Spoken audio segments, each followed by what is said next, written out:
a introduction to comprehensive planning presentation, and then parts of that when we go into the talking about the subject site itself. I'll go over the Board of Supervisors authorization, existing uses, the adopted comprehensive plan, the proposed plan amendment, and then some staff considerations that we have so far, and then the next steps. And then after that, I'll turn it over to the contract purchasers representative for their presentation. And then we'll take questions at the end, if that's all right. And if you could mute yourselves, mute your microphones, that'll cut down on the noise interruptions, please. Thank you. So for an introduction to the comprehensive plan, this slide is showing the land development life cycle for Fairfax County, and it covers the, and it's a multi-year process. And as you can see, the comprehensive plan amendment stage is right at the very beginning with concept, and works in tandem also with the zoning entitlement process, which comes afterwards.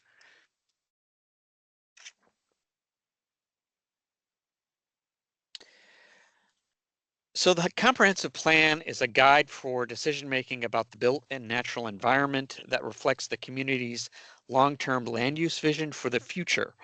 The purpose of the comprehensive plan is to manage growth and development and balance the preservation of other resources such as environment and heritage resources. And growth brings both benefits and challenges in terms of land use, housing, transportation, and other issues. The plan is also a legally required document in the Commonwealth of Virginia. Every locality has to have one. However, it is important to note that the plan provides recommendations. It is not the law like the zoning ordinance. The recommendations in the comp plan are used by the Board of Supervisors, the Planning Commission, Board of Zoning Appeals, county staff, and the community as a common basis for decision-making on land use applications. It is a living document. We're updating it constantly all the time, and changes to the plan are called plan amendments. Of note, just on this slide, you can see here, this is showing a portion of Pennywell Drive within the subject area. This is an unbuilt portion of that road, or what we call a paper street, and that will have to be vacated later on in the development process. So the comprehensive plan in Fairfax County is divided into three basic parts. The first is the policy plan, which contains county-wide policies and objectives on 11 broad topics such as land use, transportation, the environment, public facilities, housing, economic development, and others. And then the second part of the comprehensive plan are the 4 area plan volumes, which divide the county into different geographic areas within the plan, and go down to a more detailed level as well.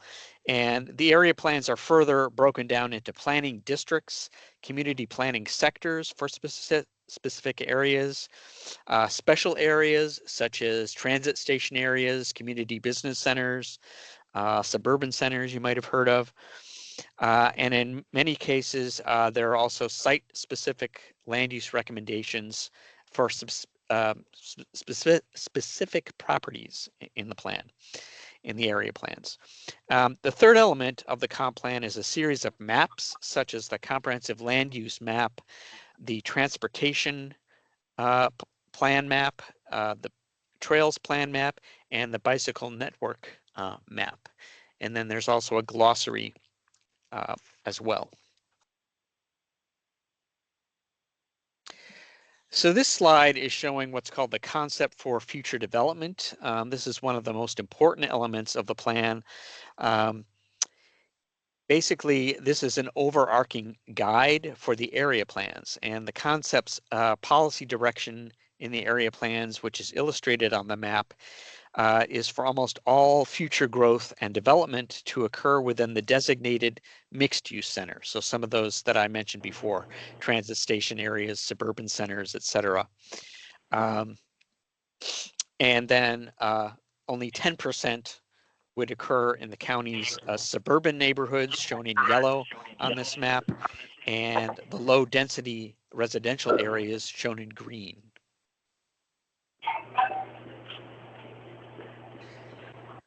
So there are a variety of common terms that we use to talk about how much development is on a site in the plan. Two of the most common terms are density and for residential development and intensity for non-residential development. Please mute your microphones, please. Thank you.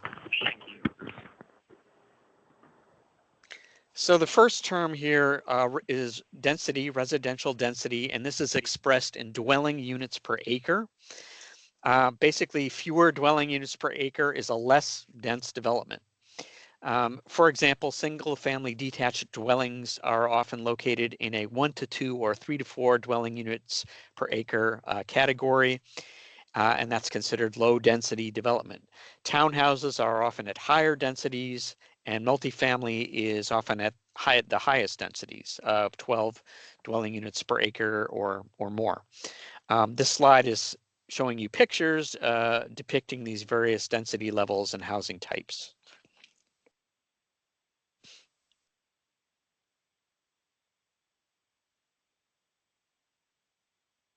Non-residential intensity is often measured as floor area ratio, which is obtained by dividing the floor area of a building by the land area that it sits on. Mixed-use communities containing both residential and non-residential uses are also identified by this measure. Similar to density, the lower the number, the less intense the development. For example, development around metro stations is usually planned at a 1.0 FAR or more. And that's what's depicted on the graphic here. So this equates to a total building size that is equal to the size of the parcel that it sits on. But this could take a variety of building forms. For example, a 2-story building covering half the parcel, or a 4-story building covering a quarter of the parcel, as shown in the image here. Basically, the higher FAR is indicative of larger scale development. And then these are some illustrations here. So at the low end of the scale here, this is a basic strip shopping center at a 0.35 FAR, which is auto-oriented. And then pedestrian-oriented mixed-use developments with structured parking, seen in the medium category, begin to get to the 1.0 FAR level or higher range. And then again, urban transit station areas with high-rise constructions can reach over 3.0 FAR.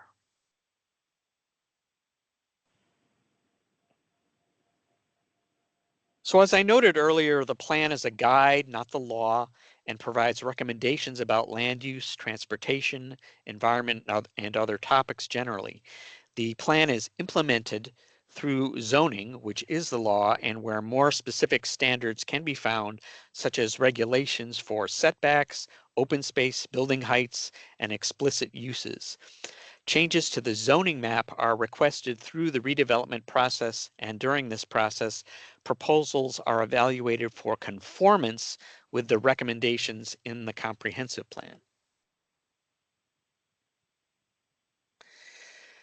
Much of the work that the Planning Division and the Department of Planning Development does relies on outreach and coordination with the community and elected and appointed officials. Whether it's a plan amendment or a zoning ordinance amendment or rezoning application, a large part of our job is ensuring that the community is fully aware of any proposed changes. We solicit the community's input, we incorporate it in a meaningful way. The county's public engagement process is quite extensive. Community members can be involved in a number of ways. One of these would be sitting on what we call a standing land use committee, such as the South County Federation, in this case, in this part of the county.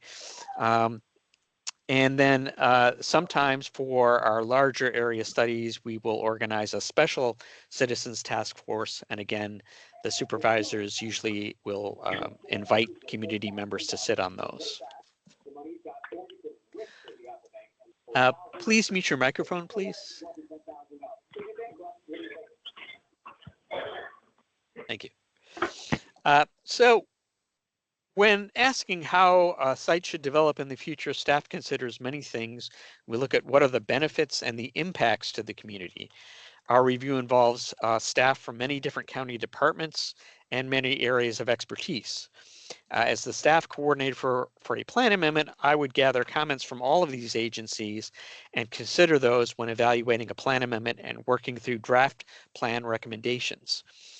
And the work program phase of reviewing a plan amendment includes interactions between county staff, plan amendment nominators or property owners, the public through a variety of forums, as I already went through. And then, and what happens is nominators will present detailed proposals to amend the comprehensive plan. Staff will develop and present detailed analyses of the community benefits and impacts to the community at meetings like this. And and staff will also, again, of course, take feedback from the community into consideration when we are developing our recommendations. So now I'll talk about the subject site here. The first thing is this plan amendment was authorized on April 16th of 2024 by the Board of Supervisors, and the basic direction was to evaluate a plan amendment to consider single-family detached housing on the subject parcels. Additional considerations would be for tree preservation and buffering from Ox Road, watershed protections and protections from noise impacts, from traffic generated noise, connectivity within and throughout and to the neighboring area in different modes of transportation, walking, biking, vehicles, and then considerations for parks and open spaces. This is on the work program, we rank plan amendments in different tiers. So this is a tier two item. Generally, these are plan amendments that have a concurrent rezoning application with them as well that we're evaluating at the same time. And this one does have that. This is RZ, our rezoning application 2024 MV 00016. And if you go into the plus system, it will be called Laurel Highlands, but the name, I've been told the name is being changed to Ox Hill Grove, and we'll mention that later on. Another thing to mention is that this subject area, the subject site, was the subject of a prior submission in the SSPA, the site-specific plan amendment process in the 2022 and 2023 cycle. That was for up to 70 townhomes at a density of 5 to 8 dwelling units per acre. And this proposal was rejected during the screening stage because of the proposed density, basically that was incompatible with the densities of the surrounding area.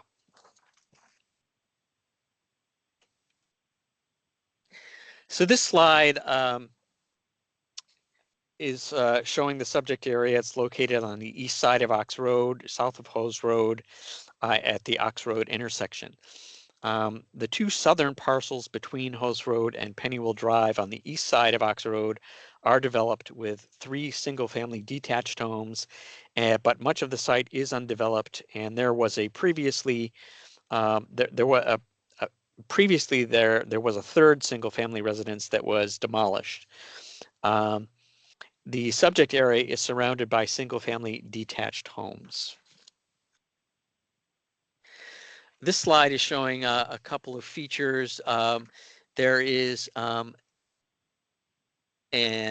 upsloping of the contours of development from Ox Road to the middle of the site here and to the northeast. And then the slide, the image on the right is showing the existing tree cover on the site, most of which is at the northwest corner. And this slide is showing, again, the surrounding uses, low density single family development to the north and west. Hold on. Could you please mute your microphone?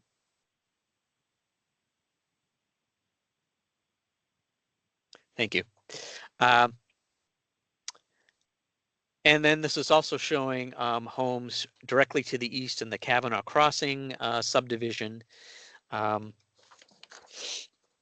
And basically, so the area is planned for 1 to 2 dwelling units per acre and zoned R1, but the Kavanaugh Crossing subdivision contains 55 lots. It's important to note here that this subdivision was zoned back in the 1940s, and the lots averaged between 0.26 and 0.76, so basically a quarter to 3/4 of an acre in lot size, and built at an average density of 2.6 dwelling units per acre. And most of the homes there were constructed in the 2000s. Again, just to compare, just to show you a picture here of a comparison of the proposed development to the Kavanaugh Crossing, which would be at a similar density. And I'll mention that later as well. So the adopted comprehensive plan, again, the comprehensive plan's concept for future development notes that the area east of Ox Road is a suburban neighborhood. Again, this is planned for little to no change in land use, but recommends infill development to be of a compatible use type and intensity with surrounding areas. The Pohick Planning District, which this is within, in general has kept a semi-rural or rural character by maintaining a very low density to serve as a land use best management practice to protect the Occoquan Reservoir, which is a major source of drinking water for the county. And the adopted Pohick Planning District recommends as a major objective preserving stable residential areas through infill development of a character and intensity and density that is compatible with existing residential areas. The site and those surrounding the areas are zoned R1 for 1 dwelling unit per acre. The highest residential density recommendation in the planning district is for 2 to 3 dwelling units per acre on attractive property adjacent to the Burke Center residential plan community. However, that site is over 7 miles to the north along Ox Road. The subject site is located also within the P5 community planning sector. That's a smaller subset of the planning district, which is comprised of primarily low density residential development. And the site and areas to the northwest, west, and south are planned for residential use at 0.2 to 0.5 acre dwelling units per acre. That's basically 5-acre lots at the maximum. And the areas to the northeast and east are planned for residential use at 1 to 2 dwelling units per acre.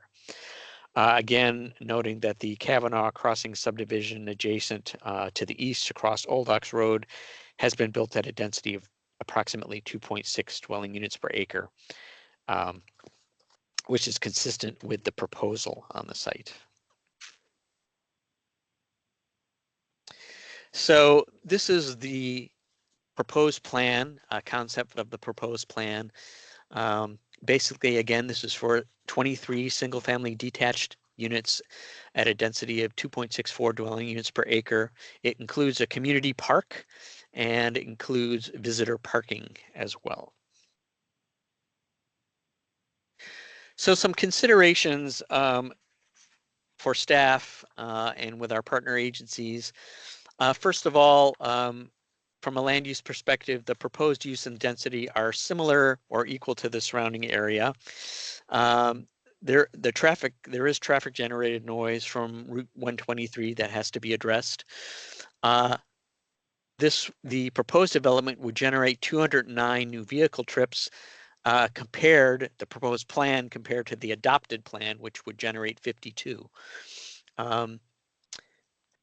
12 new school students would be generated from the proposed development if implemented, and on-site park space is an important recommendation or concern, and that should have, walking trails, play areas, etc.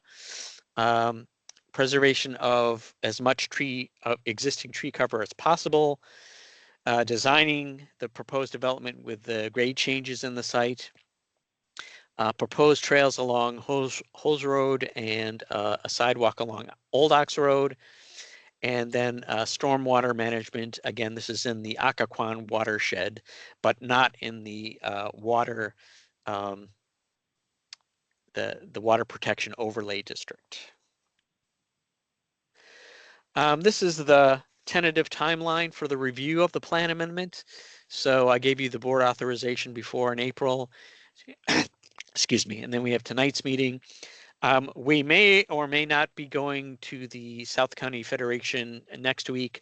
They may wish to have us come to them after the staff report is published, and we're anticipating that next month. And then anticipating Planning Commission and Board of Supervisors hearings in December and January. So now I'm going to turn it over to the contract purchasers representative for their presentation, and then again, we'll have questions at the end. Thank you.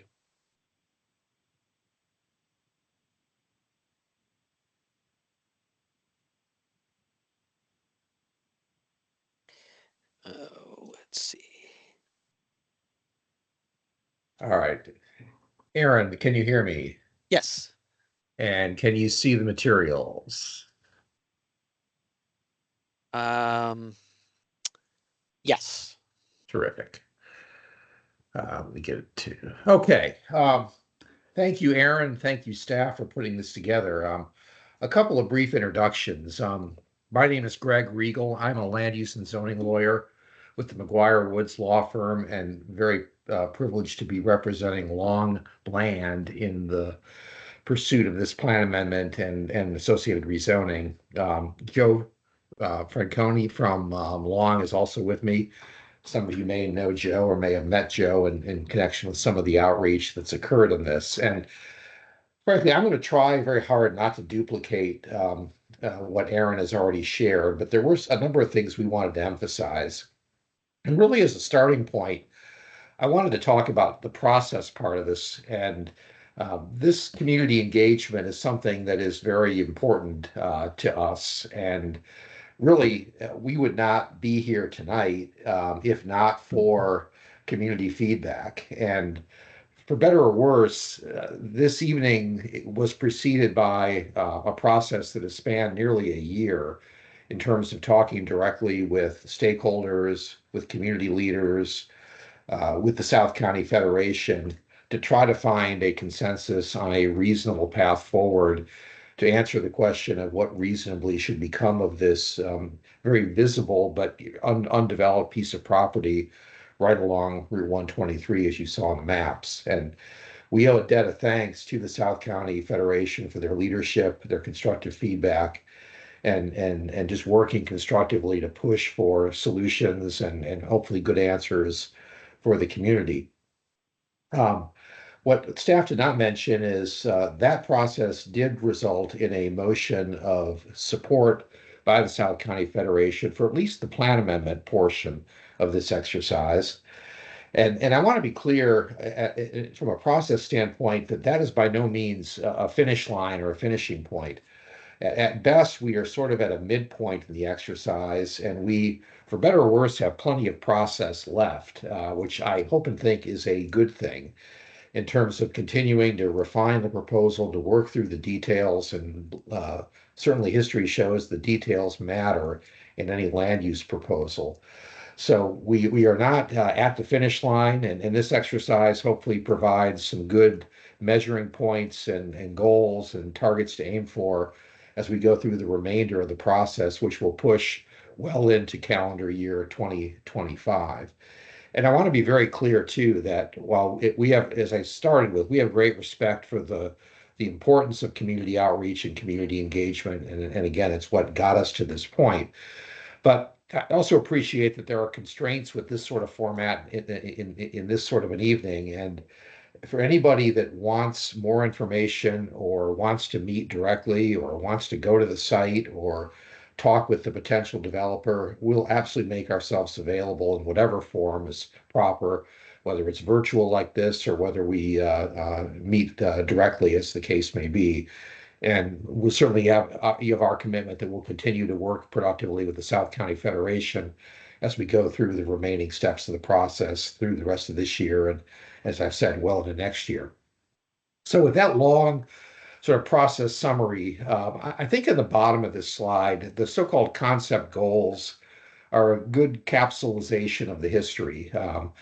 The simple notion, obviously, that the housing type, layout, and density should be compatible. There should be high quality architecture, good quality community open space, and adequate guest parking was also a point of emphasis to make sure that there is no spillage or overflow into any of the existing stable communities. And as staff has shared, we think we've done a good job in meeting those goals. And we're not to the finish line yet, but at least I think we have a point of good alignment as we continue the process.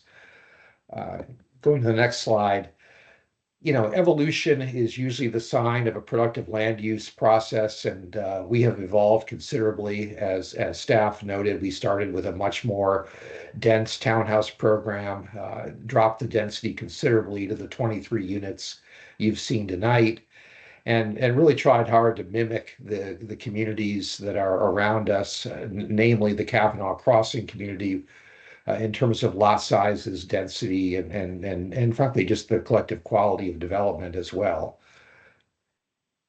And you've seen versions of the contextual exhibits. This is another one very similar to what Aaron had showed, and I think it starts to drive those concepts home and bring them to life in terms of compatible density, ample parking, usable open space, and hopefully a good, attractive presentation from all sides of this community. We're committing to quality four-sided architecture, nice landscaping, and hopefully something that will drive the community forward in terms of the quality of the housing, opportunities for move-up housing, and a good answer to a parcel of land that doesn't contribute a whole lot in its current form. And I guess to finish where I started, the commitment certainly from our perspective is to keep working, and we'll engage in whatever form is necessary and appropriate for folks to understand what's going on, have an opportunity to contribute, and we've made a lot of progress by virtue of that approach and that input. So I thank everybody that has engaged with us, and thank you, Aaron, and the staff for putting this together, and we look forward to continuing the process, and I'll stop there. Okay, thank you, Greg.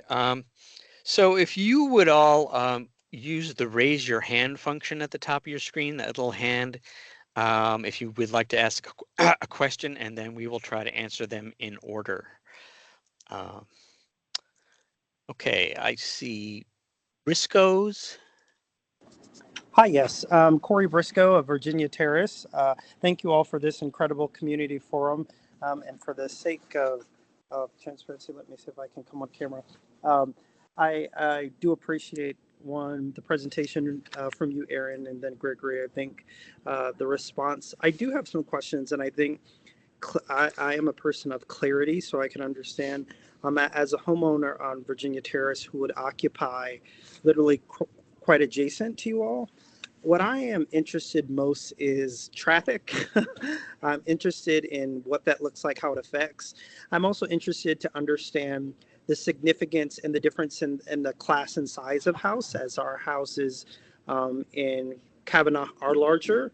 And what does that look like for value position for us and the effects there? So I think those are some of the most significant things, traffic being one of them. What does that look like for noise population coming into our area? And has that, and how do we think that study, if there has been a study, again, I might not know Aaron. So I think that's what I'll leave, because I recognize others might have questions there. Sure. Tom, I don't know. Do you want to say anything about traffic? Basically, I had that slide there that is showing that the proposal would generate 209 Exactly. new trips over the current plan if it were implemented, which would generate 52. 52, I think, was yours. Yeah. So, And could you clarify that when you say that? Because it was the proposed was the original, or the 52 was, I guess, where we originally were, and then I guess the developers are now based on this new development. Is that what it is? I'm trying to understand. yeah. Hold on a second here. Okay.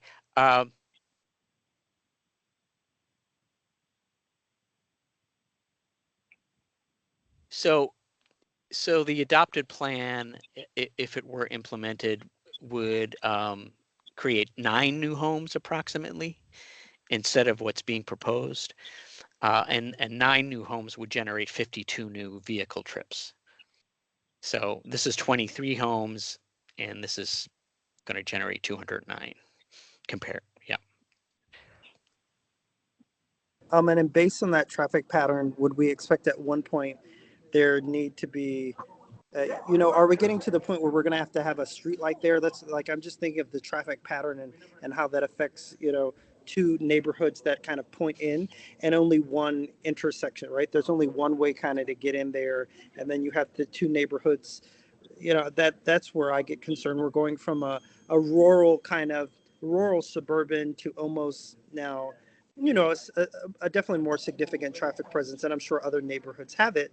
But I think when some of the homeowners like myself we bought because we knew it was more rural and it was more land. So I'm just interested in traffic, and then the value question of, because the homes it's seemingly significantly smaller.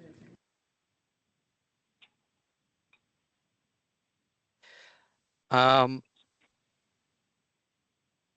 don't know if there's much else that we could add about traffic. I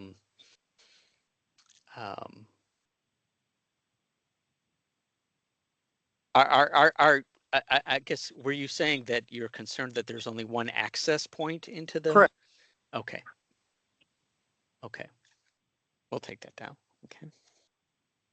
Exactly that. So there's significant traffic that we're creating, and there is only one access point. So I'm trying to understand what that creates, the bottleneck there, the danger of collision. And again, I'm not a traffic expert. There's only one entrance.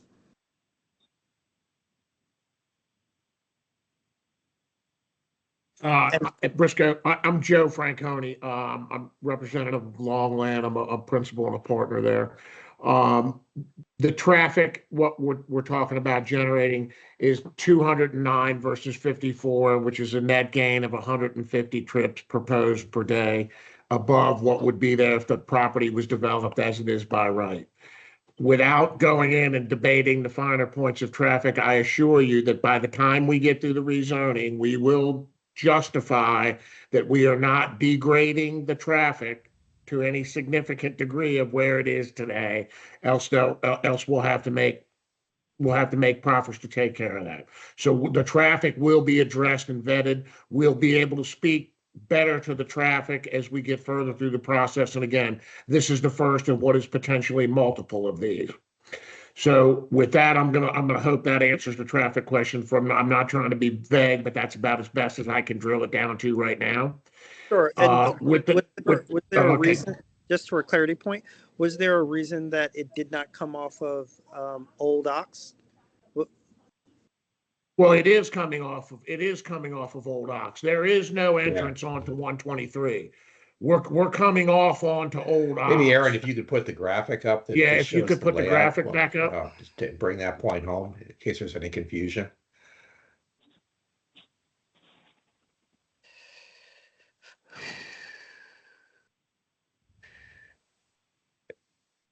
While we're waiting on that, Joe, this might even be a good segue when we have the layout up, talk a little bit about the product and the houses and size and quality. I think the gentleman asked a good and fair question. I know one that we've talked to others about and I think put some thought into. terms of the quality of the product and just the collective quality of the community. But this certainly shows the access orientation. Hopefully that's helpful. Yeah, and let me just clarify. What I was trying to say was, what was the reasoning? And again, I'm new to this process, that it did not come off Ox Road and it is come, excuse me, route Ox Road versus where it is right now, neighbor, like butting up against each other. I'm just trying to understand that basically.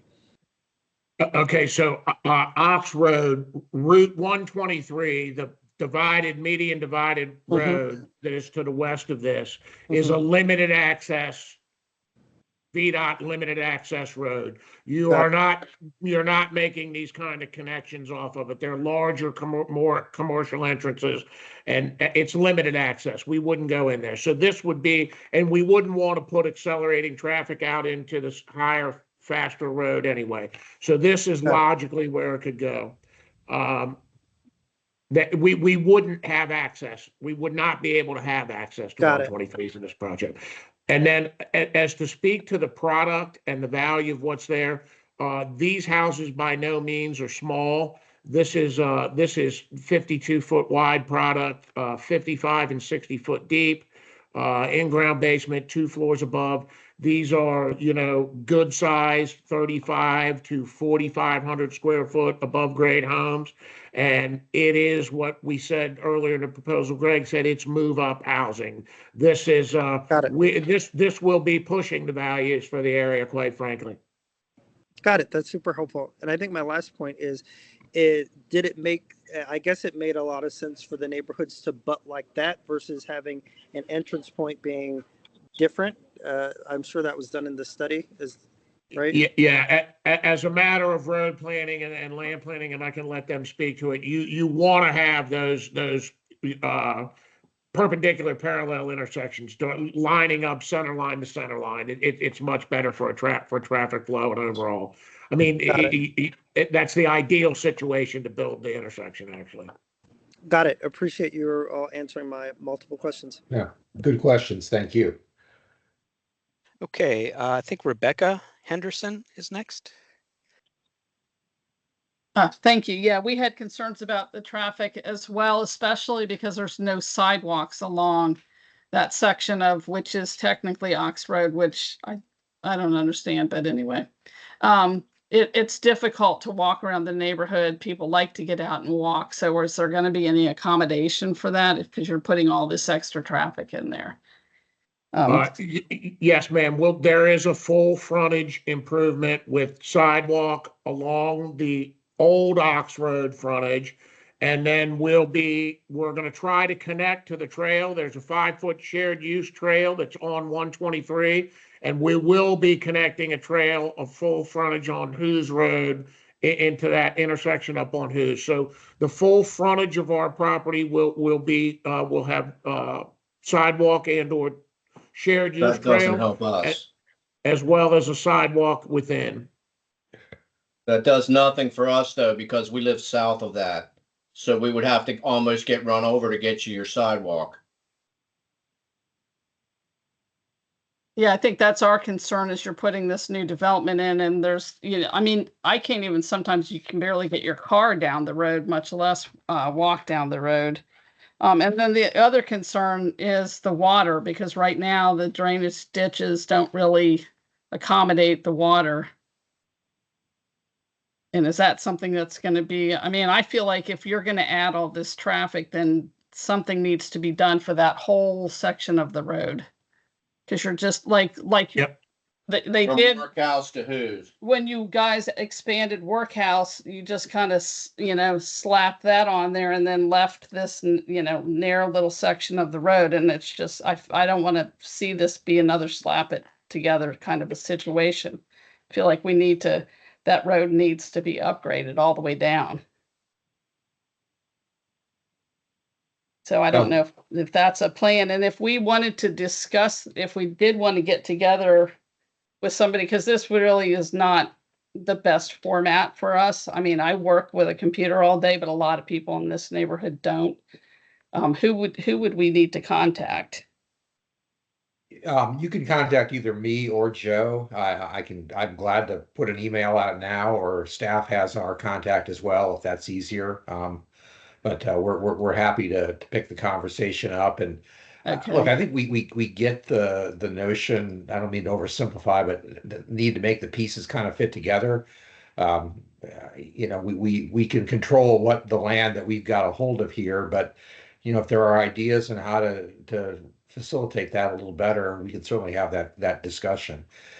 You also asked about water and drainage, and this is a site with effectively none of those controls now, and admittedly, it's not a heavily developed site either, but we'll certainly be complying with all of the most current county requirements. And there are mechanisms for stormwater and stormwater control and managed outfall and all those sorts of things. And if we need to talk about that in more detail, we can certainly do it.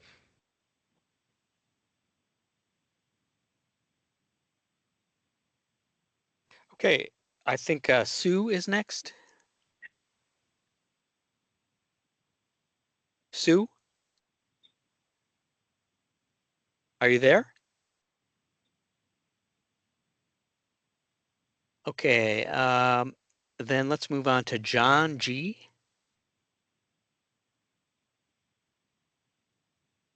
John? Okay. You need to unmute your microphone, sir. Thank All you. right, I'm trying. Give me a There you second. go. You're good. You got it. Yeah, a couple questions. My name is John Goreski. I'm over with the Holly Mead division there. So the road that goes in front, we'll call it Old Ox Road, was built for a traffic density with that property that you have right there as being 0.5 dwelling units per acre. So now if you're going to change it to 3 dwelling units per acre, that road that runs in front of our houses or among the different areas, in the 3 areas that'll be there now, plus the folks that have the permanent houses there that really aren't part of their own community but are part of the bigger community, that road doesn't fit that population. So if you look at it, the only way that you can come out on one side, you can only go all the way down and then take a right-hand turn to get out. You can't turn left. You're going to have a bunch of cars that are going to be backed up that way. But it also means that the only way to come out of our area and go right is to go all the way down to the other side and back up traffic to be able to get out, to either come out and go across and go left, or come out and go right. And if you've gone down that road, you know that it's hard to see in order to make those turns anyway, the way that road is cut. But then add on the additional traffic that's going to be there, and that's going to be a miserable intersection. So I understand that you're kind of comparing what the formal proposal was to what this proposal is, but I mean, there's a big difference between a 0.5 dwelling and what we're trying to change to now. I do appreciate that you've gone to 23 housing units versus what you were looking at before, that those are things that you were looking at before, not things that were really part of the community. The other piece is that I bought this house, and I think many of my community members bought this house with this type of acreage and this type of zoning. I don't understand what we benefit and what we derive by changing this zoning. I know that I built this house. I wanted a rural area or a rural-ish area in Fairfax County. And now it seems that because of a developer that wants to come in, and I appreciate that they've been really upfront, but because of wanting to change that and put a lot more houses on an area that it wasn't zoned for, it really does impinge upon our benefit, the communities that we all bought into, and I don't see what exactly we get out of it. So I'll start with that, but I have some other follow-ups. John, thank you for your question. My name is Graham. I work with Aaron in the planning division. I'll start, and maybe if Greg or Joe want to jump in, they absolutely can. But I did want to mention one thing. We had started talking about the total number of trips that are associated with the change. And I think the total number, 261 daily trips, that's just across the entire day. When our transportation department did look at what the AM and PM peak hour trips are to kind of get a sense of, what's traffic like, on an average weekend day. The total number of trips in the morning, we call it the AM peak, so to speak, going into the site is 5. And then the total number that are coming out, so just going from home to work, is 15. In the PM, that obviously shifts. So you have 16 that would be coming in and about 9 that are coming out. So that's over the course of the entire hour. So the very worst case scenario, so to speak, when everybody's leaving or we're coming home. So that's across the entire hour where you'd have this particular project generating in each instance 20 or 25 cars for that peak hour. So from our standpoint, when we're looking at this, we don't think of that as being a fairly large amount. We think of that as something that's, with 23 homes, there's going to be some, but it's not an unreasonable amount, given the the transportation network that's in the area. So we didn't have a real concern at the plan stage, just given the what we know about the surrounding area. But to your second question about kind of what is kind of the benefit, one of the things that we've been kind of thinking about has been the improvements that are planned in our comprehensive plan for both Hose Road and then also for Old Ox Road from a pedestrian and a cyclist standpoint. And so we think of this, because there are no facilities on Hose Road or on Ox Road today, that this is an opportunity to connect a number of the other neighborhoods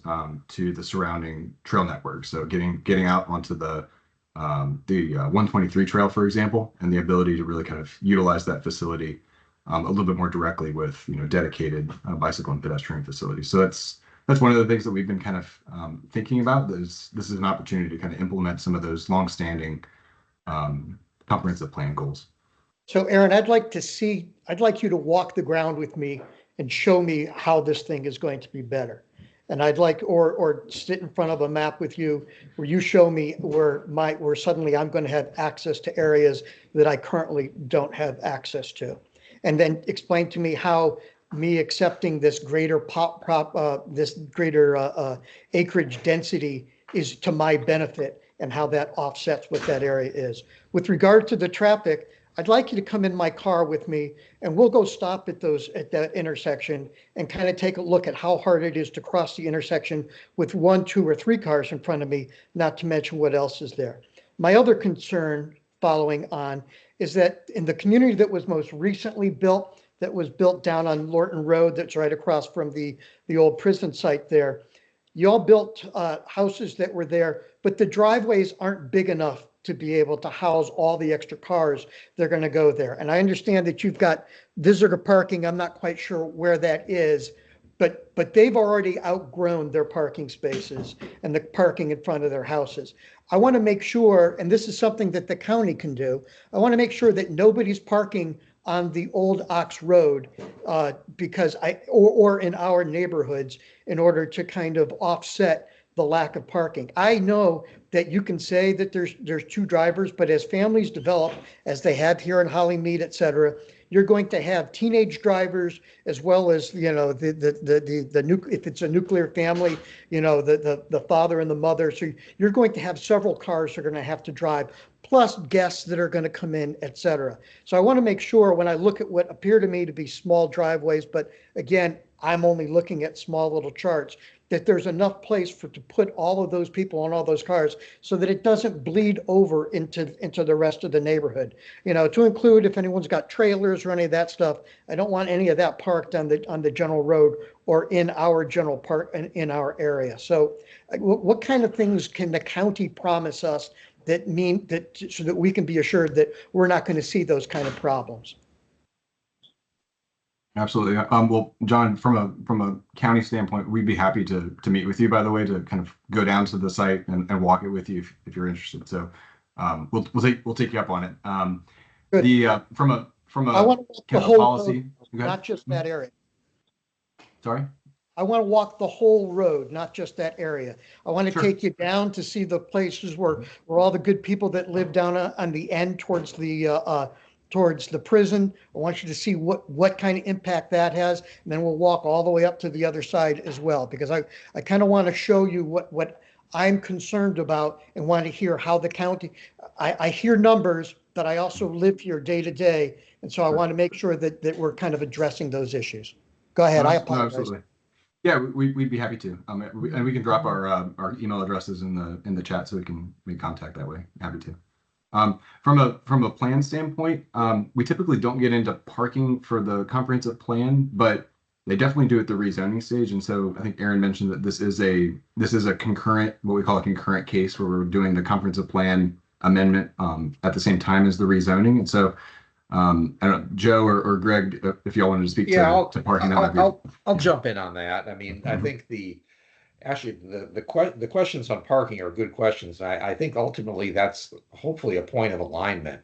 Um, all or most of what you said are things that have been raised previously in this process and things that we've tried to address and will continue to be addressed. And building on what Graham had said, I think where the protection or the answer comes through as we get into the rezoning process and start talking about proffered conditions, which are the tools to make sure that that the design can accommodate the cars, and that we've thought about service vehicles. So we've thought about how trailers and restrictions fit into a covenant regime, and that's going to be governing this community and all those sorts of things. So I think we're right with you in terms of both the issue and what the solution ought to be.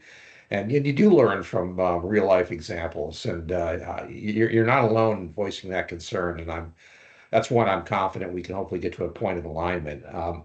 Graham raised a couple of things I was going to raise, and I'll spare everybody repeating what he's already said. And I respect your position. I'm not going to take time tonight trying to just change your mind per se, but some of the feedback we've gotten along the way from others has suggested that there is an interest in seeing the community tactically grow the right way, continue to sort of finish itself out, and there's been a lot of careful eyes in terms of how do you do that responsibly, and I think that'll continue to be the case. But our thought and hope was this was an incremental way to provide some quality housing and provide a little more finished appearance on Ox Road. But the devil's in the details. But Sure. I also respect your opinion, and best I can tell you is we'll keep working and see if we can find some more points of alignment. So Joe, I think you were the individual that we have met with before when you built out that area that is now across from the prison, and you ought to take a walk through there and see how many people on a weekend park on the yellow lines where they're not supposed to be parking, because I understand what the plan was, but the reality is that there is not enough space for all those cars to park there. So I just want to make sure that your planning assumptions have changed and you've learned, or we all have learned from what we saw happening over there, to make sure that that we are planning accordingly for this new division. Yeah, John, that was our project. Yeah. And I am not aware of parking there. I mean, we were involved through that process, and I will do some research and I will find out. I'm not prepared to answer that question, but by the next time I'm in public, I will be. Okay. We'll go look at it. Yeah, I'm just trying to say, let's learn. I mean, so let's learn if we're going to move forward, and I understand that we need to develop. I've got all that, and I understand that, but I don't want to make the same mistakes that we've done before. I want to make sure that we've got a way to kind of address some of those issues. I also am appreciative. You guys were good with us as far as trying to find ways that we would point cars so they wouldn't, show headlights into our rooms at 5 o'clock in the morning, or that when the trash trucks were backing up, that they weren't making noise, et cetera, at early in the morning. And I'm very appreciative with the way that you all work with us there. And I'm hoping that you'll be able to work here. But again, I'm trying to figure out what's the benefit to Hollymead and our other communities here, in making that change. I understand that now we'll have access to a new trailhead perhaps, but I'm not familiar with what exactly that is or how that really benefits us, but we'll see. John, again, like Greg reiterated and Graham said at the beginning, I'm sorry, Aaron, this is the beginning of the process. Okay. So we will see you again. The thing will get drilled down, the plan will, and everything else. And we will be back, and we may never agree, but we will be open and forthright always. No, I know that I'm not willing to say we're not going to agree. I think that's a bad attitude going forward. I think that we can find a way to I get can to hear it, but I don't know if I can talk. like part of the conversation. Go ahead, please. I'm sorry. Did I miss you? That wasn't me. I think it was John, extraneous. John, I think- no offense intended. I hope Yeah. we can Okay. agree, and we'll work Yes. through it. Okay. Sue, Thanks, John. are you back online, Sue? Okay. Brian Walsh? Here I am. Can you hear me, Aaron? Yes. Uh-huh. Excellent, excellent. Hey, so I want to echo a lot of what John said. I don't want to belabor the points that he made, but I would wholeheartedly support him. He ticked off several of the items on my piece of paper here as I was taking notes during the presentation. But I really want to direct a question or a comment to Aaron and Graham. Is that I really don't. I mean, the developer here and his lawyer are asking for a pretty big lift into, and it's going to result in much greater profits for them in putting this development together over what they could do by right. And I would just reemphasize John's point, which is that I don't really see any benefit to giving them what is obviously probably a 6 or 7 figure additional value in the land and the development they're going to do based upon kind of an ambiguous benefit to me. I just don't see the benefit in giving them this benefit, so to speak. And I guess the other question Graham pointed out, he says, well, we'll get some more sidewalks and a little more access. I'm like, why doesn't the county just do that right now? I pay a ton of taxes every year. I'm about to pay them again, and I've been waiting 20 years to get a sidewalk out of the Kavanaugh Crossing to something other than the end of the end of the Old Ox Road there, right? So if this is something that's really important to the county, and that I don't necessarily think we have to trade the zoning rules for the sidewalks. County budget could certainly absorb some sidewalks for us. So I want to push that back and say, is that the only way we get sidewalks, is to offer developers, make sure that they provide some profit to that? And I realize it's not you guys, it's the county generally speaking, but we've been asking for sidewalks for a while. And I think that the county should be able to provide them without having to give away and change the nature of the development at this end of it. I point out a couple other things that they're picking on Kavanaugh Crossing as the density. I'd be like, they're cherry picking their comparisons. Why not compare against Hollymead? Hollymead has a different density, but they pick Kavanaugh Crossing, right? And one last point I want to make, I've been listening to Mr. Regal here talk for a while, and he's made some allusions to in previous engagements as being very favorable, and suggesting that the South County Federation has endorsed the plan here. And that's not been my recollection. I've participated in a lot of those, maybe all of them, for the last year or maybe in 15 months. And I don't recall any type of really favorable conversation. The conversation went kind of like it's gone right here, right? I'm highly skeptical, don't want it, trying to talk you down. Your original plan was 70 things there, which I think was a stalking horse to see we can get down to 23. But if you start at 70, we'll get here. So I guess does he have paper from the South? I guess my question to you, sir, is do you have paper from the South County Federation, an email, a letter that says, yeah, we endorse this? Because you've left the impression with me listening for the last hour that, yeah, everything's good with them. And that's not been, I've been sitting in on those meetings, and it didn't sound like that to me at all in any of them. So I guess that's all I got to say. Thank you very much. I'll gladly answer your question. I don't speak for the South County Federation, but they did pass a resolution earlier this spring recommending or supporting the plan amendment at the proposed density. But, I think the more important thing is, as all of us have tried to say different ways, that's a starting point, not an ending point, and we'll keep working on it. But the direct answer to your question is there was a resolution passed by the South County Federation earlier this year. And I think staff made correct reference to it in their timeline.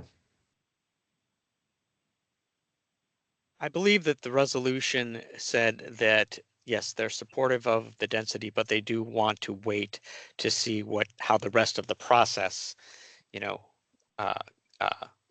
comes out. So it was a preliminary resolution of support, but it's not their final resolution at this point, I believe. So, okay, let's see. I'm going to try to unmute Sue here. Well, 1 second.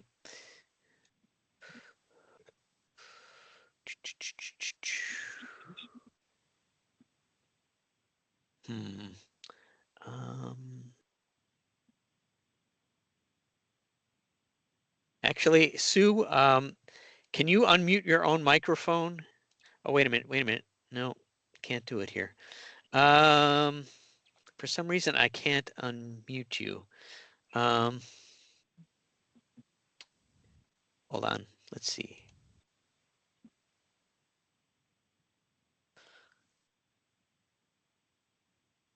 All right, let me try now.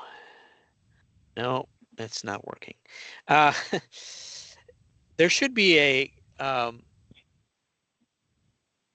the bottom of your screen, I believe, or at the top of your screen, there should be something that's a button that says mic. Can you, if you click on that, Sue, then you'll be unmuted.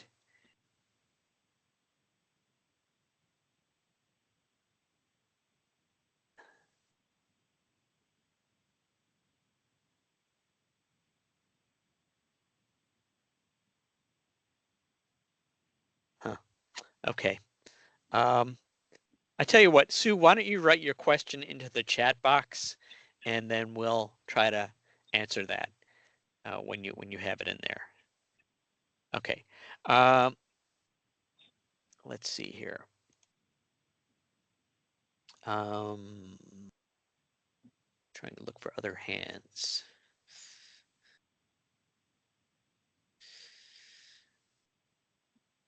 Did you have another question, John? Yeah, I got one more, and that is just to kind of raise a point of order with regard to the Kavanaugh Crossing. When we came into Hollymead, we saw what Kavanaugh Crossing is, and Kavanaugh Crossing is built to the specifications that were identified to us when we all purchased the area in Hollymead. We were told that that area was grandfathered in, and that it would be the tightest part of the zoning in this entire area. We've already, to be fair, they've also rezoned that area that is down again across from the prison. But, so when we say that it's consistent with the area zoning, I don't know that it really is. I know that the density changed after Kavanaugh Crossing had grandfathered theirself in for that parcel, but I don't believe that the rest of the area is parceled that way.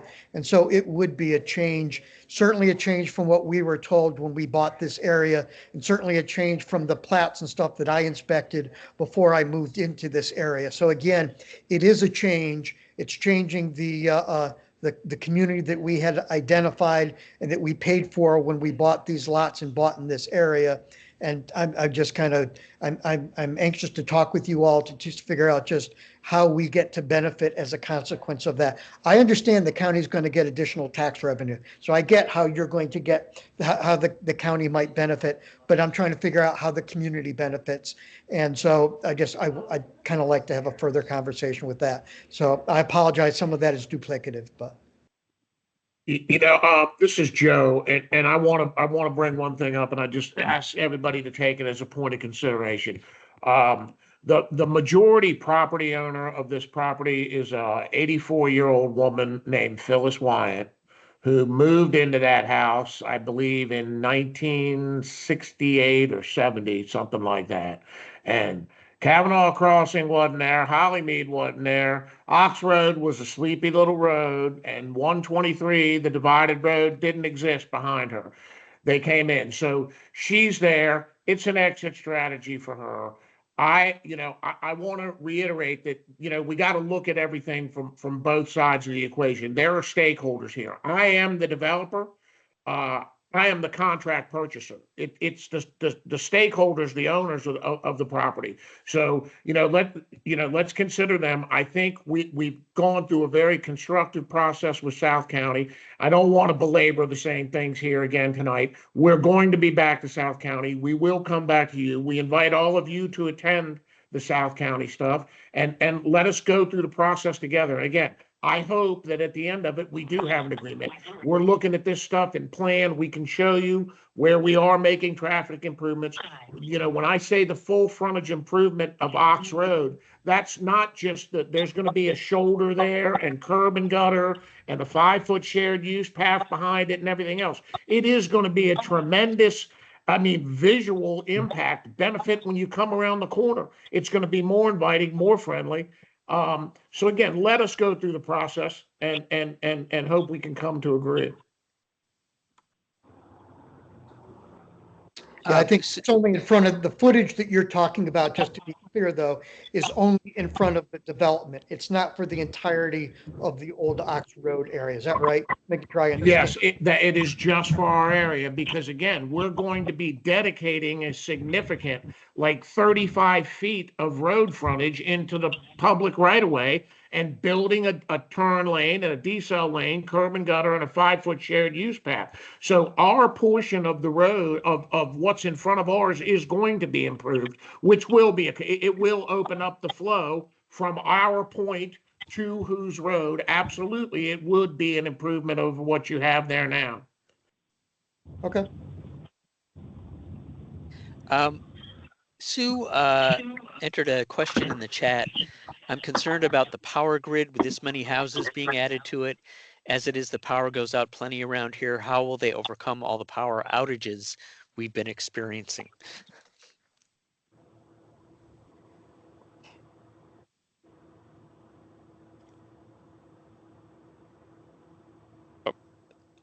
I think you're muted, Joe. Were you? Okay, I'm sorry. I thought I turned it back on. Dominion, we run these things at a high level through Dominion before when we get started very early in the process. We've been assured by the utility that there's ample power available, no additional substation improvements or anything else, standard transformers. So again, if the power goes out down there over more frequently, I don't know, but this again, 23 houses. I mean, I'm not saying it's not anything, but as far as power consumption, it's minimal.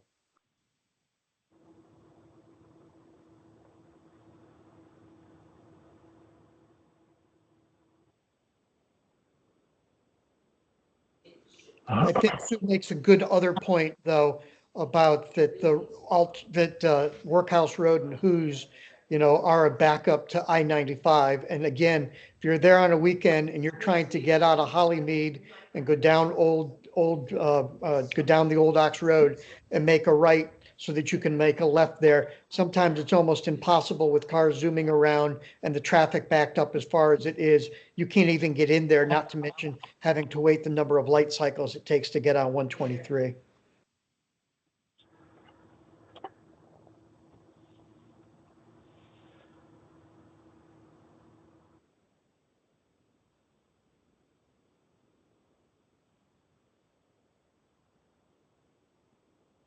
Okay.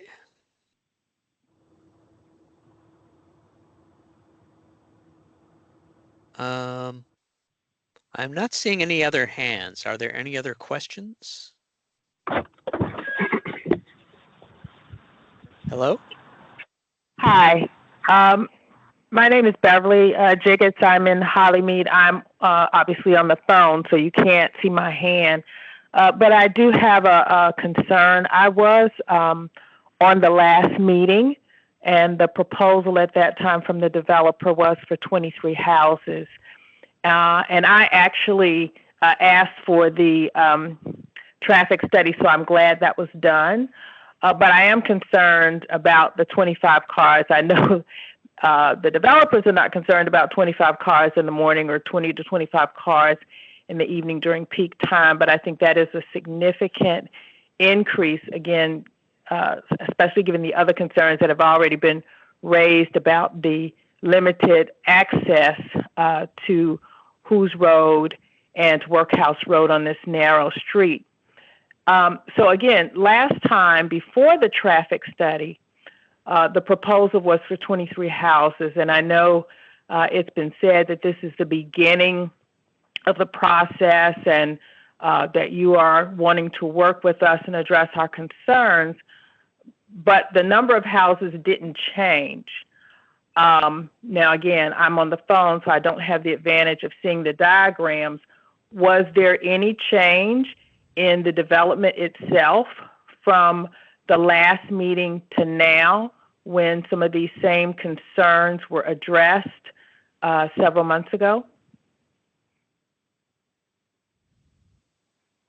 It's always hard to answer that, not knowing exactly what you saw last time, but I think, just being straight, the layout and the unit count has not changed since we were last in a public forum. And I think that when we say, we're sort of at the starting line and we still have a lot of process left, I think it's that exercise of refining details, I think, is the way Joe and I see it, and getting into some of these questions about parking and sidewalks and public access and all those sorts of things. But I think the best answer to your question without the visual in front of you is that the layout is, I think, substantially the same from what you last saw.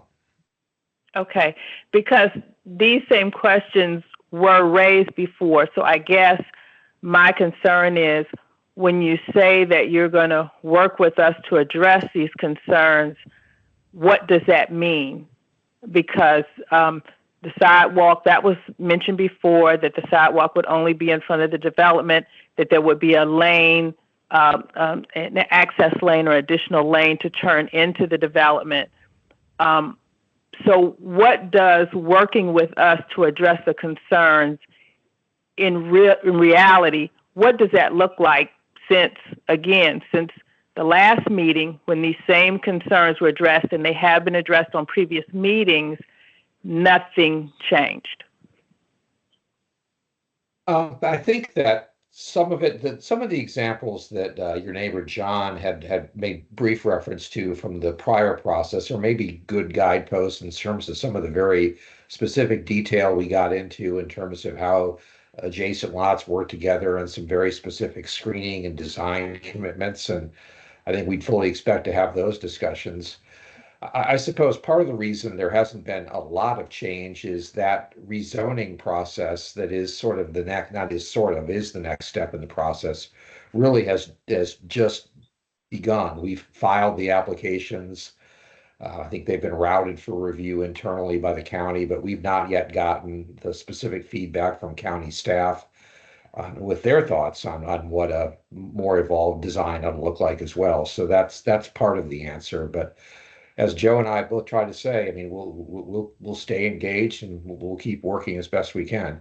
I don't want to prejudge an outcome, but it has not changed appreciably, I think, since you last saw it. And there are some reasons for that in the process. And so, given the concerns, is there a potential for the number of houses to be decreased further? Is that one of the considerations? No, at this point, it's not. I mean, we went back, when we went from 70, we went from 70 to 38 to 31 to 33, and this is where we landed. I mean, again, we're down to sheer numbers. It's, I assure you, somebody else accused said, that the 70 units was a stalking horse. I assure you, I didn't waste your time or my time or money to put up a stalking horse with you. Again, I saw something there that wasn't there. I think we saw something there that wasn't there with the community. I thought we engaged with the community multiple times very well through the South County Federation Land Use, and I thought that this was an agreement, a settled of appropriate density. It may look differently. Things may change characteristically as we go through the process, but the number of units and the density was supported by South County Federation. And I can't go further back. I mean, I went back to the sellers already with these people. I mean, I know in one meeting I was accused of telling the people around the corner that I was paying them one price and then giving them another. And I mean, that did in fact happen. But again, it's all based on what the outcome is. And there's not millions of dollars in this job. I assure anyone either. I don't want to get into debating profits, but the density, I felt, is where we went through the process with South County. We agree that this density is appropriate. How it's going to look is going to get defined by the rest of the process. Yeah, but I think that we should be part of that conversation as well. I mean, Thank you. I mean, we're all part of the community. Mrs. Jiggets is part of the community. All of us are. And so, I think to say that you talk to some other organization that really has not given you a full, they said they want to see how the process goes on. I think that, identifying then that, that we're at a stop point and you're not negotiating or we're not talking about any other ways of kind of finding a way to limit the density of that area. I hear what you're saying, but but when you go and you put that caveat on that you're not changing the property density or the number of units that are going on there, I don't see how some of these issues that we've raised actually can get addressed, keeping the number where it is. So again, I think that we can find a way to work together. I think that when we worked on that other subdivision, I think we were able to go and make some changes in the number of units that were put into that place. So, I respect your position that you want to talk with us and work with us, but I don't agree with you having spoken with the Federation as being the carte blanche final decision of what this community thinks is the right thing to do. So I think that you kind of need to open it up. John, I'm sorry, I don't mean to cut you off. I don't want to imply that anyway. And again, that's why we're here tonight. So again, if let's just, we're at the starting point. Let us go back. More than likely, I'm hopeful that it's going to look similar to this as we go through the process. I can't tell you that with more than a 50 or 60% degree of certainty at this point. So we are so early. I promise you we'll be back. We'll stay engaged. We'll be transparent. We're not trying to sneak anything in. We'll do what we say we're going to do. We've got a long track record of doing that in Fairfax County and others. And, I'm here to go through the process. Yeah, okay. We just want to make sure that we're both going into this with open hearts and trying to figure out what's the right thing for the area as well. And so, so if you're going to come into this and, I must have misunderstood. I thought you said that you weren't going to change the 23 units. So I apologize for misunderstanding what you had said. So I'm glad. Can we go up? I guess up would not be a question. I don't think going up fixes any of the problems that we identified. I think that might have been somewhat tongue in cheek, but I know. I appreciate that. I know you want to move on, but just one final comment. I think it's a mischaracterization to say that Ox Road before was a sleepy little road. Being an original owner, I was here before 123, what is now 123, was fully developed, and it was anything but a sleepy road. It was very busy. It was very difficult to get out of our development. And with the development of 123, much of that traffic was eased. But then once they redid Workhouse Road and did not leave an opening in the median, again, that does cause some gridlock in the morning because you can only turn right. And so the addition of 25 cars in the morning during peak time and in the evening may not seem like a lot for folks who don't live here, but I do think it does have a significant impact. This road now is more of a sleepy road, and I think people feel comfortable walking along 123. I would be reluctant with the additional number of cars that this development is going to add. I am not opposed to the development in general. Certainly, this was farmland before Hollymead and Kavanaugh Crossing came, so we were part of a development. My concern is the number of houses and the impact on traffic and safety.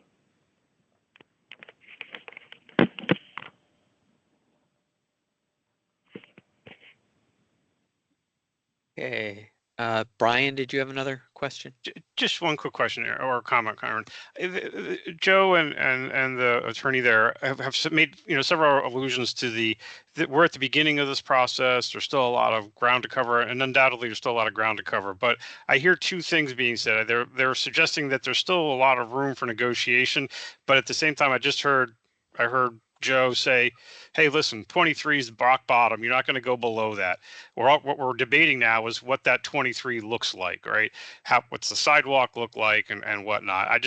That seems to be my understanding of what the conversation is that and it seems to be they're trying to march towards some level of inevitability that 23 is somehow the magic number here. And I come back to, I'm not sure why no one can't build to what's on there, what they have a right to build there, which is, and you guys would know better than I did. What is it? 1 unit per acre, or 2 units per acre, whatever it happens to be currently zoned for. I still haven't heard the explanation as to why they can't build there with that. But I just caution everybody that this is part of the process that developers often go through, that they keep pushing it along and people then start to accept what they've done, and never go back and question, why are we allowing this to go forward? And so the process moves forward, and they, once again, this now becomes 23 is the number that everybody's agreed to. And I don't think everybody's agreed to 23. And I just caution everybody to pay attention to this, because I go back to, and I remember when they went and started to propose the proposal to build the houses over on Workhouse Road. This goes way back, and the original proposal was several hundred housing units. There were apartments and there were townhouses, and then they necked it down after many years of fighting about it. So I just caution everybody just to be careful that there's a process here, and we're not experienced in it, but the 2 gentlemen here who are presenting it are very experienced in it. Over. Okay, I want to just say a couple of things real quick. So, when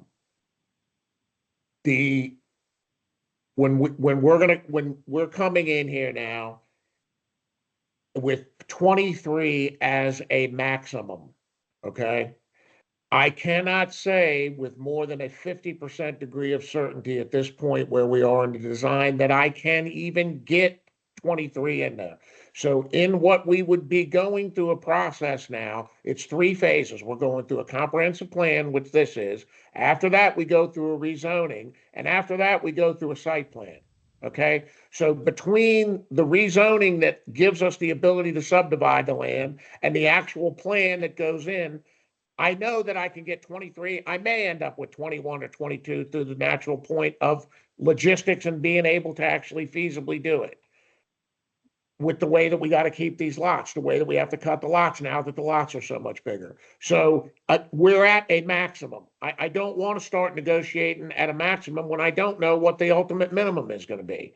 So again, that's why I'm saying I'm not trying to tongue in cheek and slick it by or anything else. We will address this as it comes through. The traffic will be fully vetted by the time it gets to a rezoning or to a site plan, and we will be able to, to demonstrate what exact traffic we're putting on and when. And I mean, the questions I think that you have will answer themselves.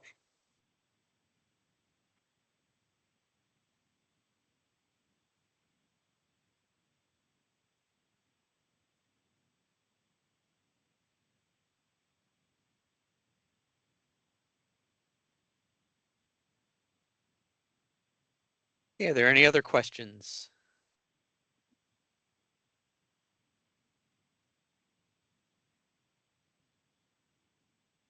Okay, I have put Graham's email and my email in the chat. Here, let me back up to this slide. Can you see this all? This is my contact information here. You can send me any additional comments that you come up with later on to me directly, or to Greg and Joe. Or I will forward your comments to them as well. Anything that you send me.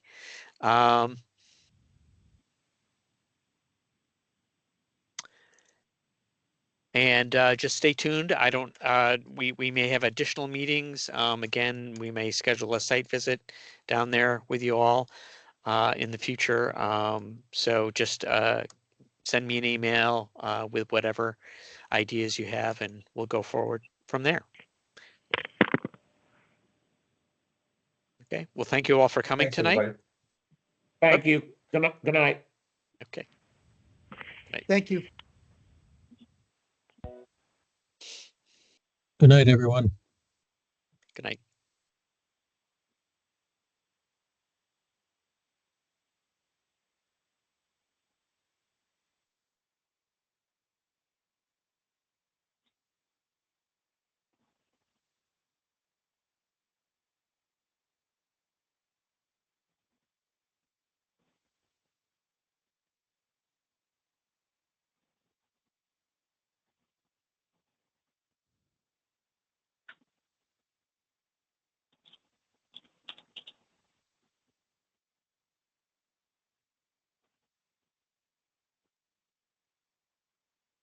Hi, babe.